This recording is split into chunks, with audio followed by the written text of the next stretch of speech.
Bonjour et bienvenue à tous pour ce 5e rendez-vous d'action en prévention. Donc aujourd'hui, on va, aborder le thème des agressions et incivilités au travail.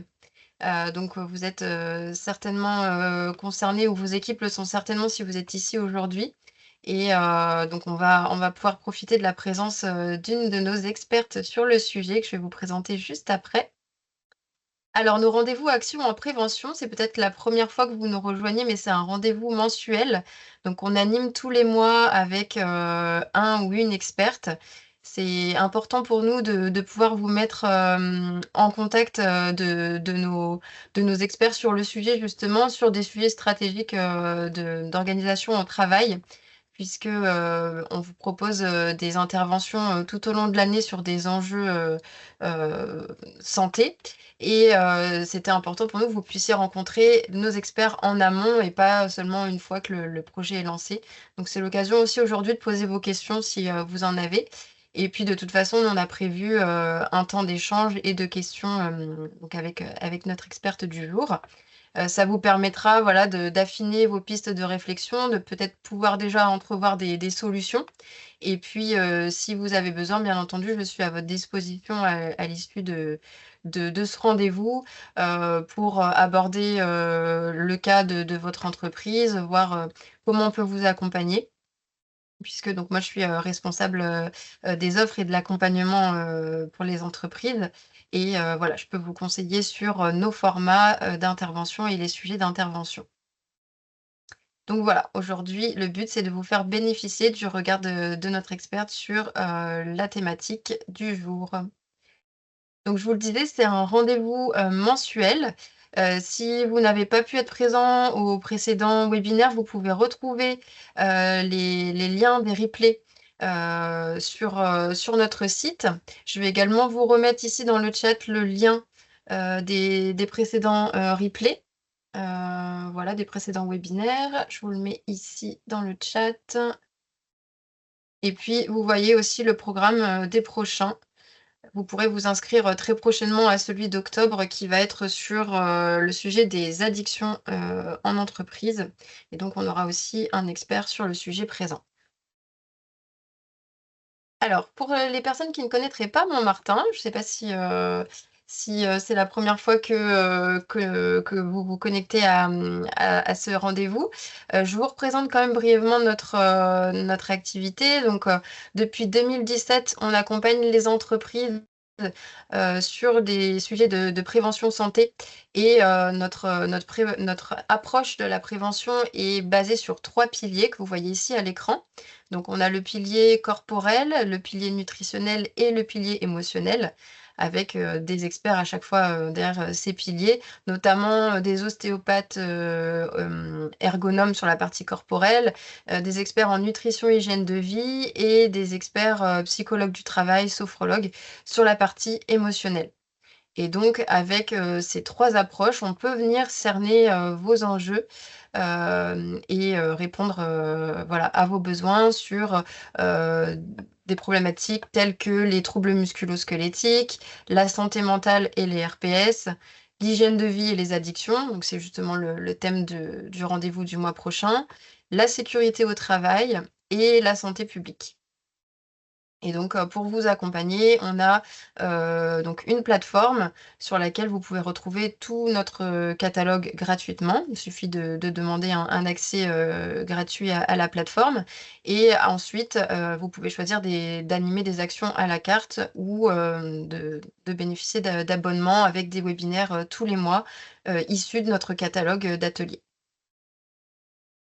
Donc voilà pour la présentation de Montmartin et le programme d'aujourd'hui, en ce qui concerne les agressions et incivilités, on va revenir d'abord sur quelques fondamentaux, des définitions et des chiffres clés puisque c'est important de bien situer de quoi on parle. Ensuite, on abordera, l'actualité, enfin le contexte, pourquoi c'est un sujet justement d'actualité. On passera à la partie interview, de notre experte et vous pourrez en profiter aussi pour poser vos questions. Et puis, bien sûr, on vous livrera aussi quelques clés, des solutions faciles à mettre en place déjà, dès demain si vous le souhaitez et puis par la suite, si vous souhaitez qu'on échange pour mettre en place, des choses, encore plus concrètes, je serai à votre disposition et je vous présenterai les différents formats. Donc l'experte du jour, Mélanie, avec qui je vais échanger dans un instant et à qui vous pourrez poser vos questions. Je vous la présente et elle pourra se présenter aussi, juste après. Donc Mélanie est psychologue du travail et des organisations et spécialisée, en psychosociologie du travail et en gestion des conflits. Donc c'est quand même, bien la spécialité du jour. Donc à Versailles, en cabinet si vous avez besoin de la consulter à titre individuel et donc Mélanie intervient, pour nos clients, à travers, toute la France. Donc on a plusieurs experts, psychologues du travail, mais Mélanie intervient également. Donc Mélanie, vous avez un DU médiation et gestion, des résolutions des conflits au travail.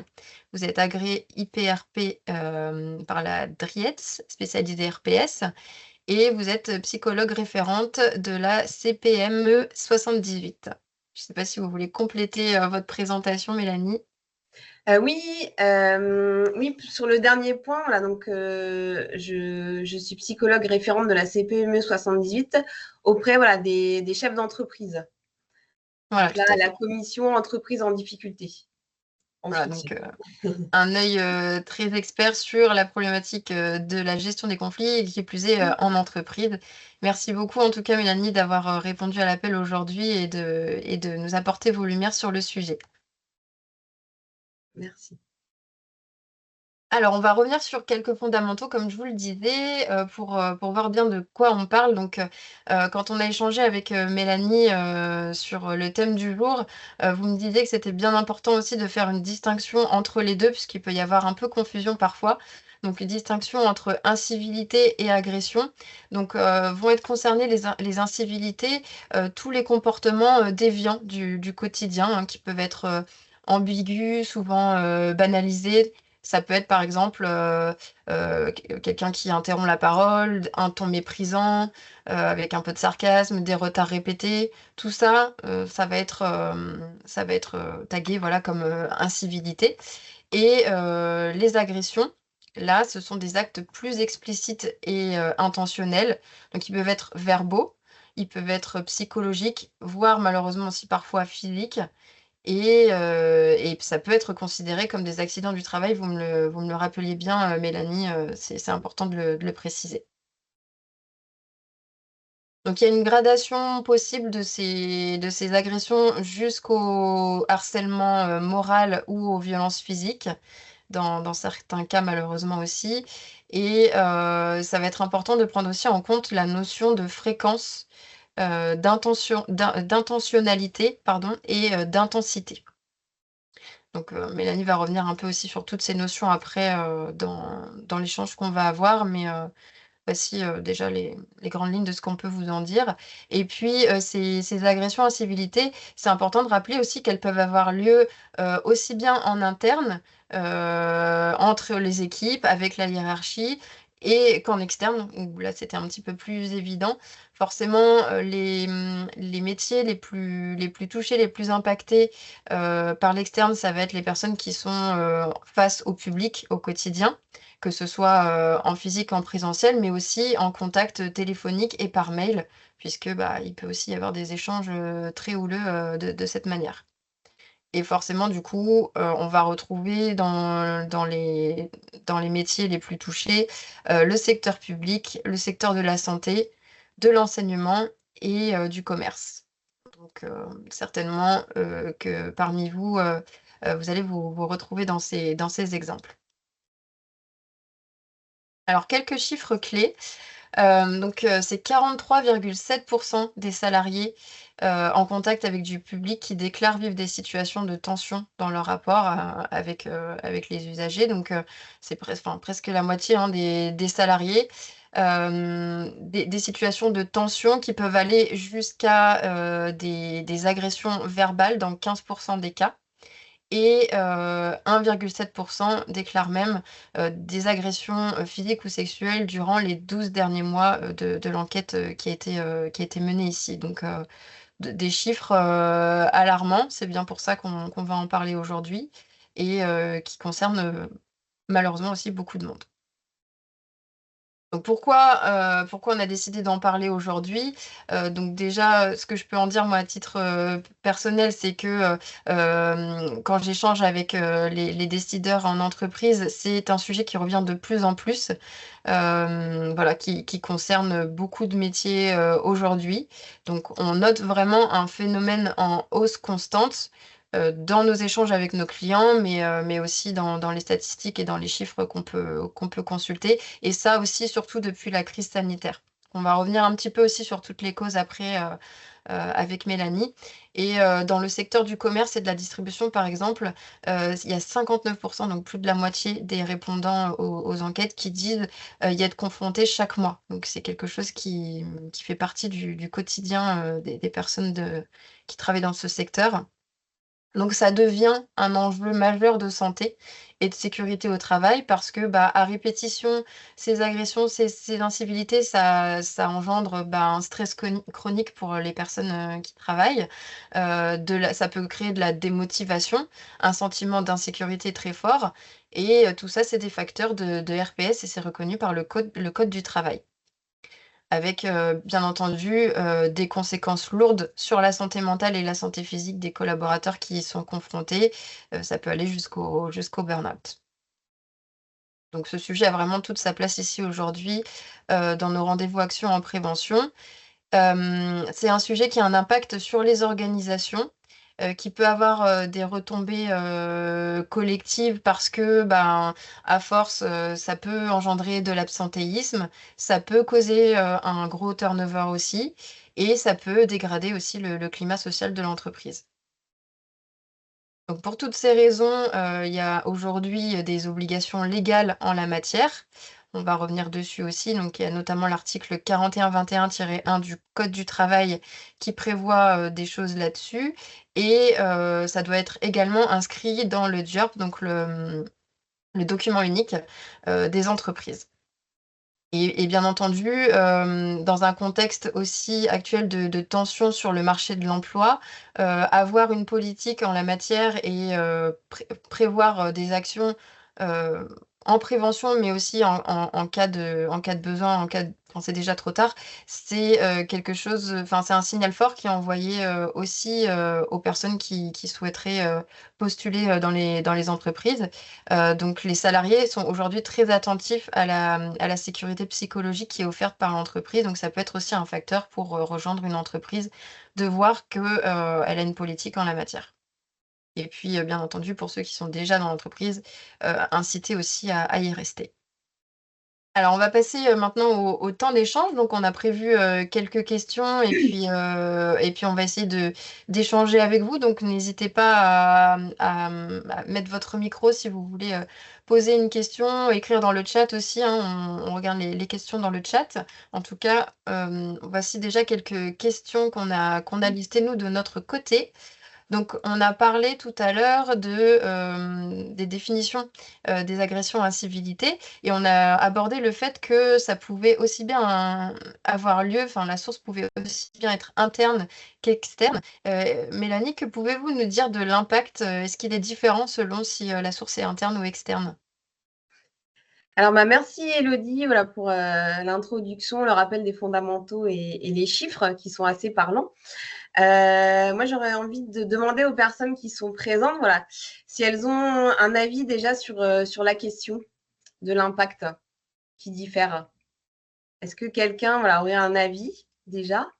Est-ce que c'est plus compliqué selon vous, si c'est en interne ou si c'est face au public? Si vous voulez nous répondre dans le chat ou en ouvrant vos micros.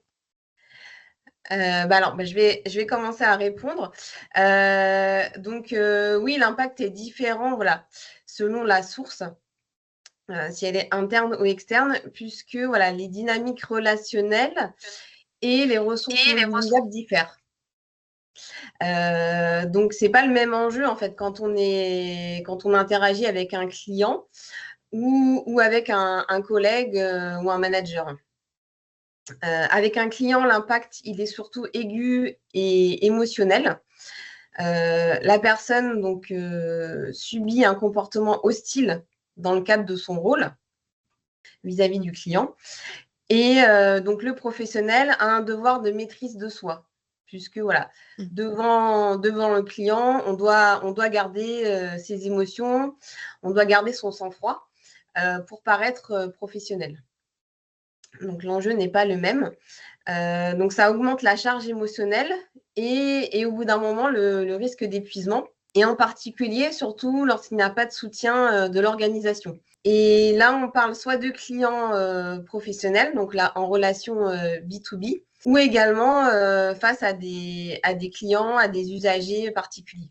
Vis-à-vis de ses collègues, des managers, des collaborateurs, l'impact, lui, il est plus insidieux, il est souvent chronique, puisque voilà, on est en permanence en relation, en tout cas plus qu'avec les clients, avec ses collègues ou ses managers. Et lui va toucher l'estime de soi et le sentiment d'appartenance à l'organisation. Donc, est-ce que vous avez un avis, voilà, comment est-ce que ça peut toucher l'estime de soi, ces agressions et ces incivilités, ainsi que le sentiment d'appartenance dans l'organisation? Si quelqu'un souhaite se lancer. Alors, je peux me lancer. Moi, je Oui. travaille dans une mairie, Oui. Catherine Mazaudier, et nous, on a mis en place un protocole spécifique pour les agressions qui concernent l'extérieur. C'est-à-dire qu'on on a pris le parti que tout ce qui était en interne relevait du disciplinaire. D'accord. Et donc, à ce titre-là, effectivement, il y a toute une procédure, on va dire, plus classique au niveau de la discipline, c'est-à-dire pour qu'il y ait cette reconnaissance de l'agression pour la victime, c'est important, mais aussi pour assurer voilà, un ordre dans l'organisation. Par contre, il y avait pas, on était un peu démunis sur l'agression du public parce que c'est quand même très fréquent, hein, surtout les services publics aujourd'hui et puis particulièrement la strate d'une mairie, hein, on doit tout savoir et tout faire. Et du coup, là, on a évidemment, avec le soutien des élus, mis en place un protocole où on va jusqu'à prendre rendez-vous avec la personne qui a agressé et l'élu au RH fait un courrier aussi. Voilà. Très bien. Bah, parfait. Bah, merci pour ce partage. Très intéressant. Donc, l'impact voilà, en interne. Donc, il peut donc inhiber l'estime de soi. Donc, c'est-à-dire que la personne qui subit ces agressions et incivilités n'ose plus parler, n'ose plus proposer des idées ou même exprimer un désaccord. Donc, elle devient inhibée au travail. Et ça touche aussi le sentiment d'appartenance à l'organisation. Donc, le fait de se sentir accepté, intégré dans l'organisation et reconnu. Donc, ça touche aussi ce sentiment. Donc, c'est assez préoccupant, voilà, lorsque ça touche l'estime de soi et le sentiment d'appartenance. Et à votre avis, est-ce que ces agressions et incivilités en interne peuvent être reconnues comme du harcèlement? On l'a dit un peu tout à l'heure. Pour moi, oui, s'il y a une répétition, oui. C'est ça. Oui, quelles sont les caractéristiques du harcèlement au travail? Donc, il y a la répétition, tout à fait. Est-ce qu'il y aurait une autre caractéristique également qui vous vient en tête? La fréquence, l'intensité. Oui, c'est ça. Donc, l'intensité voilà, aussi peut être prise en compte, mais c'est surtout voilà, la répétition, donc la fréquence, mais aussi la durée dans le temps. C'est-à-dire, il faut que ça dure voilà, un certain temps pour être considéré comme du harcèlement.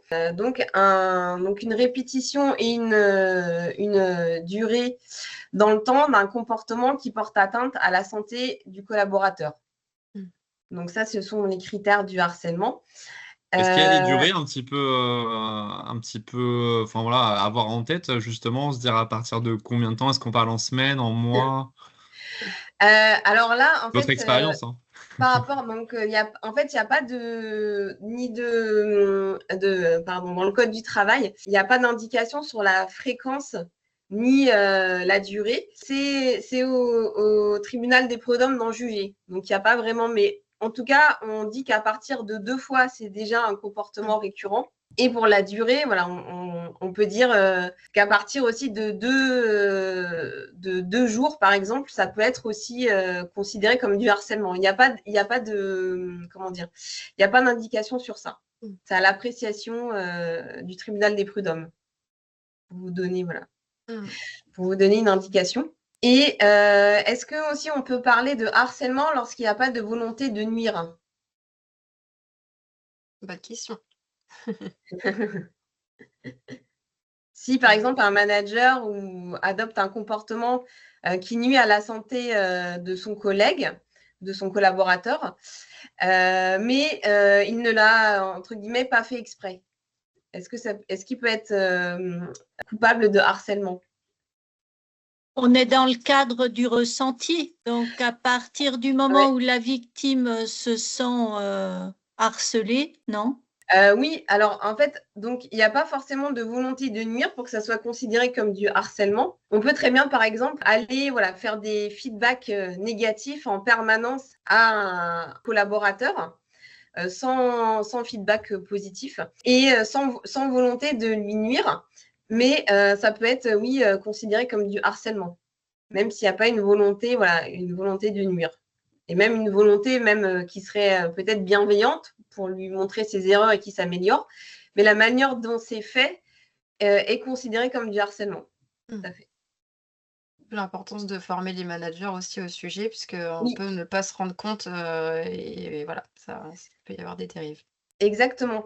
Et dernière question, est-ce que, à votre avis, un manager qui pratiquerait du harcèlement en entreprise ou un collègue, sans volonté de nuire, par exemple, est-ce qu'il peut être poursuivi au pénal? Pas juste prud'homme, c'est l'entreprise. Est-ce que personnellement, il peut être poursuivi au pénal? En fonction de la gravité? Donc oui, tout à fait. Donc ça aussi, en général, les encadrants ne le savent pas. Mais leur responsabilité pénale à l'intérieur de l'entreprise aussi peut être mise en cause également. Ce n'est pas juste la responsabilité de l'entreprise dans ce cas-là. Elle peut être mixte dans certains cas extrêmes, hein, bien sûr. C'est important de le rappeler. Ouais. Merci pour toutes ces précisions. On peut passer à la question suivante, si vous voulez. Voilà. Comment peut-on expliquer leur augmentation? Pardon, mon micro était coupé. Ouais. Oui, pardon. Oui, on disait tout à l'heure que le phénomène était en augmentation, et notamment aussi depuis la crise sanitaire. Est-ce que vous pouvez nous apporter un peu plus d'explications sur ce phénomène d'augmentation? Oui, donc plusieurs facteurs se cumulent. Alors notamment, oui, le contexte socio-économique, donc avec la crise, qui induit une pression sur les performances, sur la performance au travail, des objectifs qui seraient plus élevés, une exigence aussi accrue de la clientèle, les incertitudes économiques, là on est en politique et économique, on est en plein dedans, et donc les effets de la crise sanitaire, post-crise sanitaire, une fatigue collective et des tensions sociales, notamment avec la transformation du travail, la présence du télétravail, du travail à distance qui peut augmenter aussi les tensions entre les collaborateurs. Donc ça, c'est le contexte socio-économique. Les facteurs aussi psychosociaux qu'on évoquait tout à l'heure, avec une surcharge de travail qui peut induire une surcharge cognitive et émotionnelle. Donc cognitive, c'est-à-dire au niveau de l'attention, de la mémorisation et de la concentration. Donc plus on va solliciter ces fonctions cognitives et plus on va être fatigué et aussi émotionnellement fatigué. Le travail aussi, le travail empêché, donc c'est-à-dire si on manque de moyens matériels, si on est en sous-effectif et si on a une faible latitude décisionnelle, c'est-à-dire si on nous empêche de réaliser le travail comme on l'entend en prenant ses propres décisions, on est dans une situation de travail empêché, on est empêché de bien faire son travail. Donc ça induit aussi plus d'agression et d'incivilité. Et ça peut être aussi le sentiment d'injustice organisationnelle, de ne pas être traité pareil que ses collègues, que ses collaborateurs, par exemple. Également les évolutions sociétales. À votre avis, qu'est-ce que ça pourrait être les évolutions sociétales, une évolution majeure voilà, qu'on a connue dans le monde du travail? Vous avez une petite idée? Le remplacement des personnes par des machines ou des choses comme ça qui déshumanisent un petit peu, les rapports? Bah, c'est ça, tout à fait. On est en plein dedans, voilà, la J'avais pas la réponse. digitalisation du travail. L'arrivée de l'IA, voilà, parfois on peut voir des collaborateurs qui peuvent être managés par une IA. J'ai déjà vu ça. Mmh. Voilà, donc là, c'est vraiment facteur d'augmentation d'agression au sein du travail. Et donc, tout ce qui peut être voilà, échange par mail, par Teams, par Slack, Mmh. qui sont mal interprétés, Ouais. qui peuvent être mal interprétés. Donc, moins on se voit, moins on se parle, et plus on est méfiant, on peut laisser son imagination voilà, mal interpréter certaines choses. Et aussi des évolutions sociétales plus en profondeur, les intérêts collectifs et VS les intérêts individuels. Voilà. Où est-ce qu'on se situe? Est-ce qu'on se situe plutôt au niveau de ses intérêts propres à soi ou des intérêts de l'entreprise? Donc là, l'individualisation dans le travail augmente voilà, de plus en plus. Et ça fait qu'on va chacun rester sur ses positions individuelles, par exemple. Ouais, et ça renforce ce que vous disiez tout à l'heure sur le côté, de plus en plus de télétravail, on est, de plus en plus, chacun, enfin voilà, il y a moins de collectif, il y a moins d'action Oui, et les échanges du coup, peuvent être interprétés d'une autre manière, enfin tout ça se rejoint avec ce que vous disiez, ouais. exactement. Très bien, merci, pour cet apport, pour ces réponses très claires. Sur la question suivante, on a parlé tout à l'heure des obligations légales. Justement, est-ce Oui. que vous pouvez nous en dire un petit peu plus, s'il vous plaît?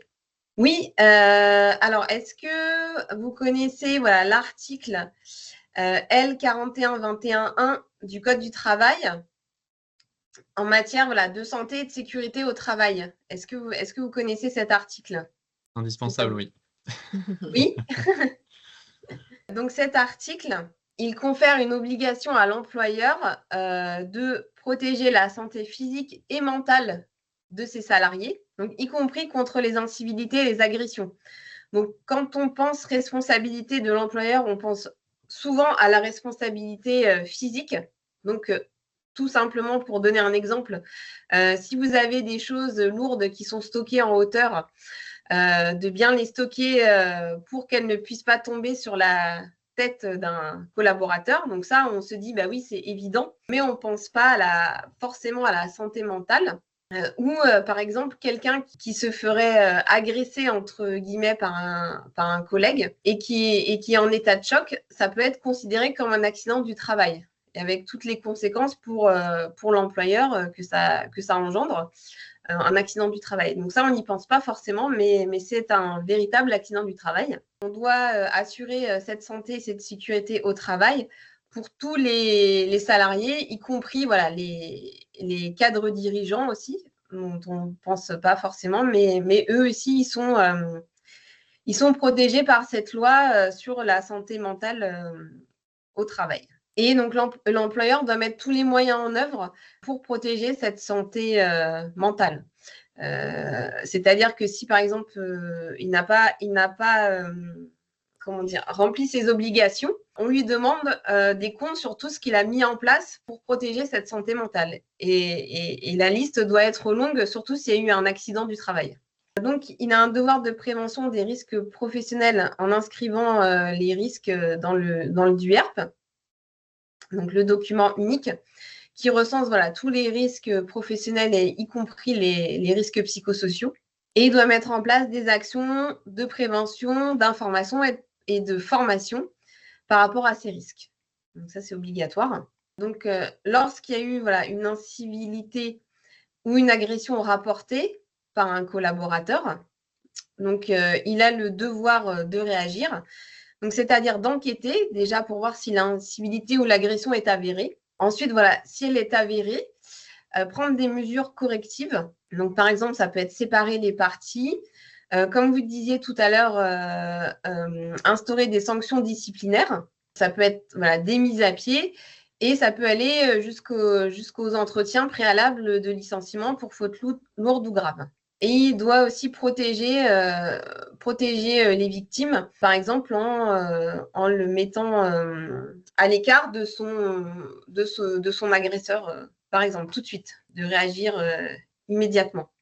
Si vous avez des remarques sur ce que je viens de dire, si ça vous est déjà arrivé, vous avez déjà été témoin d'incivilité ou d'agression dans le monde du travail, ou victime, ou témoin, ou agresseur. Oui, nous, Oui. on a déjà eu plusieurs. On est une collectivité de 300 agents et on a à peu près une dizaine d'agressions qui sont signalées par les agents et qui, en fonction du souhait de la victime, soit on fait des démarches, on va plus loin, soit on en reste là. C'est eux qui décident. Ils sont informés de tous leurs droits. Oui. On va jusqu'à leur expliquer qu'ils ont droit aussi à la protection fonctionnelle. Hein. Oui. Et puis, bien évidemment aussi au niveau en interne, à titre disciplinaire. Ouais. D'accord.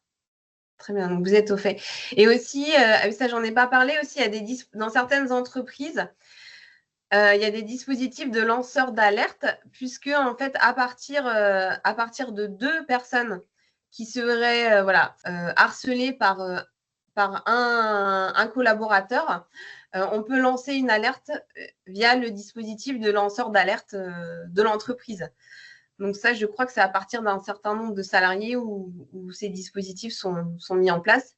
Et le salarié qui lance une alerte est considéré comme un salarié protégé aussi. Et son anonymat est conservé, sauf pour la cellule de lanceur d'alerte, mais son anonymat est conservé aussi. Merci Christine pour le commentaire. Excusez-moi, j'ai eu ça a coupé. Vous pourriez revenir sur le dispositif lanceur d'alerte, s'il vous plaît? Oui, donc juste dans certaines entreprises, donc de mémoire, c'est à partir d'un certain nombre de salariés. Dans le dispositif de lanceur d'alerte, vous avez les alertes pour harcèlement. Et c'est à partir de 2 personnes qui sont harcelées par le même collaborateur que l'on peut lancer une alerte. Et donc, la personne qui lance l'alerte, son anonymat est protégé, sauf au niveau de la cellule de lanceur d'alerte, mais au sein de l'entreprise, voilà, son anonymat est protégé, elle est considérée comme salariée protégée durant toute l'enquête. C'est-à-dire qu'elle ne peut pas être mise à pied ou licenciée pendant l'enquête. Alors, nous, on réfléchit donc avec la conseillère en prévention à mettre en place une cellule RPS de manière plus large, hein, et qui impacterait aussi forcément dans ces situations-là. Honnêtement, on tourne en rond. Hein. On a beaucoup de mal parce que cette cellule, on ne peut pas rester sur de l'interne en fait. Si on reste sur de l'interne, quand on a justement des situations d'harcèlement au niveau de l'interne, c'est très difficile en gros, même pas de juger ses pairs, mais de juger ses collègues. Enfin, vous voyez. Donc, pour le moment, nous, notre piste, c'est vraiment d'une certaine façon d'externaliser, sans vouloir fuir nos responsabilités, hein, mais on ne voit pas en fait comment gérer le jour où ça va nous tomber sur le coin du nez, quoi. Ah oui, vous pouvez tout à fait externaliser. Si personne se sent capable de recevoir une personne qui lance une alerte, puisque il faut aussi émotionnellement pouvoir encaisser les témoignages. Et après, vous pouvez aussi vous former sur le référent lanceur d'alerte également aussi. Ça, c'est possible. Il y a des formations qui existent en tant que membre de cellule de lanceur d'alerte. Ouais, on avait pensé aussi à une formation un peu orientée, mais axée sur l'écoute active. Oui. Sur l'écoute active, oui. Pour recevoir les victimes, oui, il faut être dans une… D'ailleurs, c'est ce qu'on va voir après. Ouais. Dans une posture d'écoute active, mais aussi, il faut aussi être émotionnellement capable de recevoir quelqu'un, par exemple, qui va fondre en larmes devant vous ou autre. Ouais. Justement, en tant qu'employeur, à quel niveau on peut agir? Là, on est en train d'évoquer déjà quelques niveaux d'intervention possibles.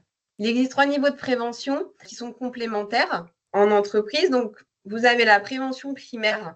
Donc ça, la prévention primaire, elle est, vous instaurez un climat organisationnel clair avec des règles de respect, une exemplarité managériale et une sensibilisation collective. Donc là, ça fait partie, la prévention primaire, pardon, de la culture d'entreprise. Donc instaurer une culture d'entreprise qui soit propice au traitement des agressions et des incivilités, au traitement et à la prévention de l'agression et des incivilités. Instaurer également une prévention secondaire. Donc là, ça consiste au repérage des signaux faibles, repérer les indices qui peuvent vous faire penser à des agressions ou de l'incivilité. Former aux techniques de désamorçage du conflit, donc former les personnes volontaires, peut-être des référents harcèlement au sein de l'entreprise, les managers, les RH, les encadrants, et également offrir des espaces de parole et de régulation. Donc, c'est-à-dire de manière régulière, pouvoir recevoir les collaborateurs qui souhaitent échanger sur cette thématique avec un professionnel du conflit, par exemple, ou une personne qui est formée au sein de votre entreprise pour animer ces espaces de parole. Ensuite, voilà, quand les dégâts sont là, on parle de prévention tertiaire, donc une prise en charge post-incident, en apportant un soutien psychologique à la personne victime. On peut proposer aussi, lorsque c'est possible, une médiation, donc entre les deux personnes qui sont en conflit, et aussi aménager temporairement les temps de travail de la victime en l'éloignant du client qui serait agresseur ou du collaborateur au sein de l'entreprise. En tout de suite aménagement, oui. En tout de suite en aménageant tout de suite le travail de manière temporaire. Et vous parliez tout à l'heure au niveau du secondaire aussi de signaux faibles. Est-ce que vous pouvez revenir sur cette notion pour nous expliquer un peu justement comment détecter ces signaux faibles? Alors, en observant véritablement ses collaborateurs, donc en regardant les changements de comportement, par exemple, si un collaborateur était très investi, engagé dans son travail et que tout d'un coup, il devient détaché. Donc là, ça peut alerter qu'il y a quelque chose qui ne va pas. Donc, soit ça peut être de l'ordre de sa vie privée ou des relations au travail. Donc là, il ne faut pas hésiter à le recevoir et lui demander qu'est-ce qui se passe puisqu'on a remarqué un changement de comportement, par exemple. Ouais, très bien. Et justement, on disait aussi tout à l'heure que c'était pas chose facile d'écouter, enfin, ou en tout cas d'accueillir quelqu'un, qui nous fait part de ce qu'il a subi. Parmi, les personnes qui nous écoutent aujourd'hui, il y a des RH, des personnes qui vont, accueillir, des collaborateurs victimes d'agression. Comment on peut soutenir justement le collaborateur dans ce cas-là, sans tomber dans la banalisation ou à l'extrême, le catastrophisme? Alors, donc, un collaborateur qui se dit victime d'agression ou d'incivilité, il faut tout de suite, sans attendre, le recevoir. Si vous avez entendu des rumeurs ou si vous avez repéré des signaux faibles ou encore si directement le collaborateur a souhaité s'entretenir avec vous, donc il faut le recevoir immédiatement et adopter, donc comme vous le disiez Christine, une écoute active. Donc, c'est-à-dire que le collaborateur en face de vous se sente compris et écouté. Dans sa douleur. Puisque on peut juger des faits qui lui sont arrivés. On peut avoir un jugement sur les faits, mais par contre, on ne peut pas avoir un jugement sur les ressentis du collaborateur. Ça, on doit valider intégralement son ressenti. Puisque le ressenti est propre à chacun, en fonction de son enfance, des événements antérieurs qui lui sont arrivés, des événements qui peuvent être traumatisants, qui peuvent induire un stress post-traumatique, qui peut être réactivé dans le monde du travail. Donc, même si nous, les faits nous semblent pas importants, il peut être très important pour le collaborateur en question et on n'a pas à en juger. Donc, c'est voilà, valider ses émotions. Ensuite, expliquer les démarches qui peuvent être mises en place. Donc, soit si on trouve que les faits, oui, peuvent relever voilà, de l'agression et de l'incivilité, expliquer voilà, ce qui va être mettre en place. Si au contraire, voilà, on ne trouve pas que les faits relèvent d'agression ou d'incivilité, on peut lui proposer voilà, un suivi psychologique également. Et aussi, même si les faits relèvent d'agression et d'incivilité, on peut aussi lui proposer un suivi psychologique dans les deux cas. Mmh. Et de faire des points réguliers avec les RH et ses managers par rapport à ça et de ne pas le lâcher jusqu'à ce que ça aille mieux. Ouais, d'avoir un suivi même après, même si on a l'impression que ça va mieux, dans tous les cas, recevoir le collaborateur pour s'en assurer, ouais. Oui, c'est ça, Mmh. tout à fait. Et justement, donc Oui. vous disiez, de faire le suivi, donc soit avec le DRH ou avec le manager. Quel est le rôle justement du manager dans tout ça? Qu'est-ce qu'il peut faire en dehors de ces suivis? Alors, le rôle du manager, donc, c'est tout d'abord d'être exemplaire. Donc, c'est-à-dire d'adopter et de promouvoir des comportements respectueux dans son équipe. Mais afin de faire cela, il faut encore que le manager ait l'espace mental disponible pour le faire. Donc ça, c'est tout un sujet. C'est tout un sujet. Voilà, on pourrait avoir un webinaire entier pour le développer. Mais c'est important du coup voilà, de s'assurer aussi de la santé mentale des managers pour qu'eux-mêmes puissent avoir des comportements prosociaux envers leur équipe. D'avoir une vigilance active, donc comme on disait, voilà, d'être en repérage constant de signaux faibles et d'intervenir le plus tôt possible également. D'apporter son soutien, de montrer voilà, qu'on est un soutien pour son équipe. D'accompagner les victimes, de relayer les alertes à la hiérarchie ou au RH également, si besoin. D'être aussi d'avoir le rôle de facilitateur des tensions, donc en facilitant les échanges, en rappelant les règles de respect et en proposant aussi être force de proposition de solutions qui seraient acceptables pour tous et de bien faire valider aux parties que les solutions proposées leur conviennent ou en tout cas sont acceptables. Et pour finir, la formation continue est un point crucial voilà, dans la gestion des agressions et incivilités, en développant ses compétences relationnelles et de gestion des conflits via des formations régulières, puisque ce n'est pas inné. Voilà, même si on est manager, voilà, ce n'est pas inné. Merci beaucoup pour cet éclairage. On va aborder après quelques pistes, quelques solutions possibles à mettre en place, très rapidement. Est-ce qu'avant ça, vous avez des questions pour, Mélanie? Vous pouvez soit les écrire dans le chat ou, les poser, oralement. Sinon, après, on va aborder la partie solution. Bon, je pense que c'était, très clair du coup. On continue Oui. d'avancer.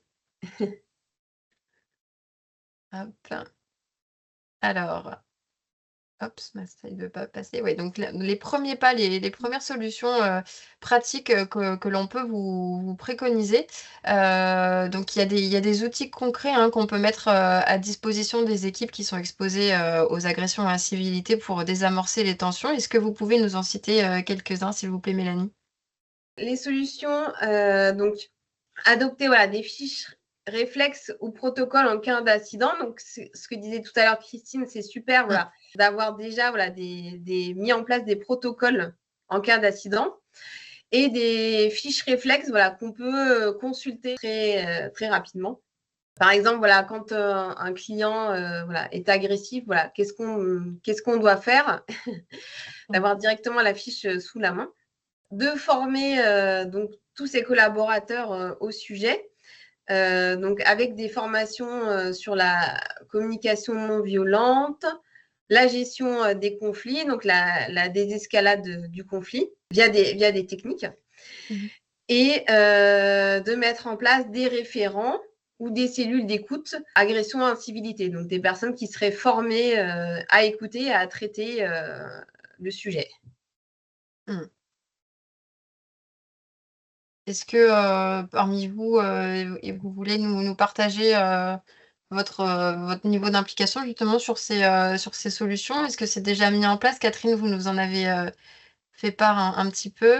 Est-ce que d'autres personnes veulent témoigner des solutions mises en place? Ou poser des questions toujours? Bon, très bien. Du coup, pour aller plus loin, on a abordé ici quelques solutions. On a à votre disposition nos experts et Mélanie notamment aussi qui peut intervenir chez vous sur les différents niveaux. Donc, on a parlé du primaire, du secondaire et du tertiaire. Vous voyez ici à l'écran la formation incivilité, agression au travail qui est animée sur une journée pour vos équipes. Et il y a d'autres formats possibles, d'autres thématiques en lien avec cet enjeu. Donc les diagnostics peuvent être mis en place sur plusieurs jours notamment. Il y a la formation à la journée dont je viens de parler. On peut aussi proposer un accompagnement à la mise en place de protocoles internes, justement si vous n'avez pas encore de fiches réflexes, si vous n'avez pas encore de protocole tout court à livrer à vos collaborateurs. Ça peut être l'occasion de mettre en place tout ça avec un regard d'expert. On peut aussi faire de la sensibilisation, donc beaucoup plus courte que sur de la journée complète. Ça va demander après de creuser un peu plus, mais dans un premier temps, sensibiliser sur la prévention et la gestion des incivilités en format demi-journée ou en format atelier aussi, hein. Il y a des ateliers d'1 heure qui peuvent être animés sur des techniques de désescalade du conflit, justement. Ça peut être très pratique déjà en première intention. Et puis après, on parlait de l'importance de former vos managers, c'est pas toujours inné et puis dans tous les cas, voilà, on ne n'est pas manager, donc c'est hyper important de former aussi vos managers sur le sujet, sur la médiation préventive, la prévention des conflits et les repérages des signaux faibles dont on parlait tout à l'heure aussi. Et après, en dernière intention, si besoin, on peut également animer des groupes de parole, faire de la régulation et de la médiation quand il y a déjà des conflits ou quand il y a déjà une tension installée.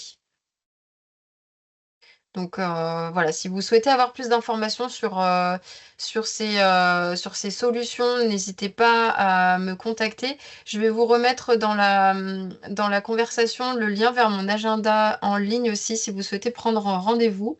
Comme ça, vous pouvez regarder un peu les créneaux disponibles et voir ce qui vous convient le mieux pour qu'on puisse échanger sur le contexte de votre entreprise, vos besoins et que je puisse vous conseiller au mieux aussi et vous mettre après en relation avec nos experts. Et pour terminer, je voulais aussi revenir sur un cas client, Montmartin justement, sur lequel nous sommes intervenus en lien avec la thématique du jour. Donc, ce client pour le garder anonyme, tout ce qu'on peut vous dire, c'est que c'est un acteur, de l'événementiel sportif qui gère des événements hippiques et que le public concerné est étaient des agents d'accueil et de sécurité, forcément en contact avec le public pour mettre en place les paris, par exemple. Et donc il y avait, au sein de cette entreprise, une augmentation des incivilités et des agressions. Ils nous ont demandé d'intervenir avec, pour objectif de comprendre, les mécanismes de l'agression et de l'incivilité, de pouvoir désamorcer justement, les tensions et de pouvoir adopter des bons réflexes et de se protéger émotionnellement, et de pouvoir récupérer parce qu'après, bah, on continue de travailler et c'est important de pouvoir, revenir à son état, normal pour pouvoir, mener à bien sa journée. Donc pour ça, il y a eu, des différents formats. Il y a eu des visios, 2 heures et des interventions en présentiel à la journée et notamment dans les méthodes d'apprentissage qui ont pu être déployées. On a vu les techniques de communication, de gestion du stress et des émotions Et il y a eu des cas pratiques aussi, c'est important de pouvoir pratiquer pour ancrer tout ça. Avec des très bons résultats, vous le voyez, il y a 89% des participants qui ont déclaré trouver la formation utile et souhaiter mettre en application les apprentissages. Et parmi les témoignages, on voit donc une formalisation très pertinente des situations que l'on peut vivre et des méthodes pour faire face à des situations difficiles. Donc il y a toujours aussi en amont un entretien entre l'expert et vous qui souhaitez mettre en place l'initiative en interne pour bien prendre le pouls, bien être au fait de votre politique en interne, le contexte, pour que justement la formation soit adaptée à votre entreprise, à vos métiers et que ce soit le plus concret possible, hein. Et c'est pour ça, du coup, que les retours disent que c'était fluide, intéressant, de pouvoir répondre aussi sur le chat pour les personnes qui étaient en visio. La formation était très intéressante, mais je pense qu'elle devrait avoir lieu rapidement après la prise de poste. Donc voilà, il y a des personnes qui souhaitent même que ce soit intégré dans l'onboarding des collaborateurs et que ça puisse être tout de suite un outil à portée de main pour faire face dès les premiers cas. Voilà, j'espère que ce webinaire a pu vous apporter des éclairages, des pistes de solutions. En tout cas, on est encore à votre disposition quelques minutes si vous souhaitez poser des questions. Et j'en profite pour vous rappeler les thématiques des prochains webinaires. En octobre, la date va bientôt... Enfin, on a la date d'ailleurs, je crois, de celui d'octobre. C'est sur la prévention des addictions. Si Camille, tu as la date précise, je veux bien que tu la rappelles, s'il te plaît. Et puis, Oui. ouais. Oui, bien sûr, oui, avec plaisir. Du coup, ce sera le jeudi 16 octobre, donc toujours sur le créneau de 11h30, voilà, avec un expert aussi sur le sujet. Donc, j'aurai le plaisir de l'animer. On alterne une session sur deux avec Elodie. Donc, à vos agendas aussi, on va envoyer en suivant le Les lien. invitations, ouais. Exactement. En Voilà. plein salon Préventica de Bordeaux. C'est ça, exactement. Mais Et en c'est sur le novembre, temps du midi, donc vous voilà. pourrez vous connecter dans un petit coin. Et il y aura le replay pour les personnes qui ne peuvent pas être présentes. Mm. Donc, il nous reste un petit instant si vous voulez en profiter pour interagir avec nous, avec Mélanie. On est à votre disposition, hein. En tout cas, on espère que ce webinaire a répondu à vos attentes et que vous avez pu y trouver des solutions. Alors, c'est certainement pas le moment, mais en général, je fais toujours, je compacte tout. Et j'aurais voulu en fait caler un temps d'échange avec Mélanie et la conseillère en prévention. Donc, Ouais. si jamais vous aviez eu après le webinaire juste 5 petites minutes pour qu'on cale ce temps.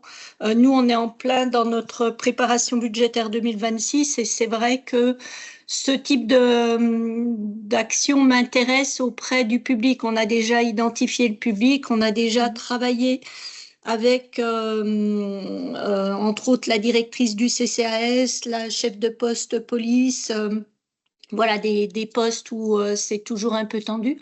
Et Ouais. du coup, voilà, après, il y a un éloignement géographique et forcément, j'ai un budget à tenir, mais je pense qu'à minima, il faudrait vraiment qu'on ait ce temps d'échange en visio. Oui, Dès ouais, que vous avec pouvez. avec plaisir. Hein, Bah, on peut rester voilà, en ligne juste après pour ça marche, bloquer ça Oui, un marche. rendez-vous. c'est Il n'y a pas de possible. problème. Merci. Est-ce que d'autres personnes veulent interagir? Prendre la parole?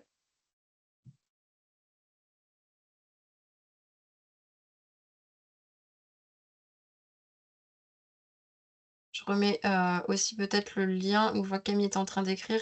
C'est peut-être ce que tu es en train de faire, Camille. Sinon, je vous remets le lien. Non, je t'en prie. Non, je voulais vous remercier Voilà. pour l'animation à toutes les deux.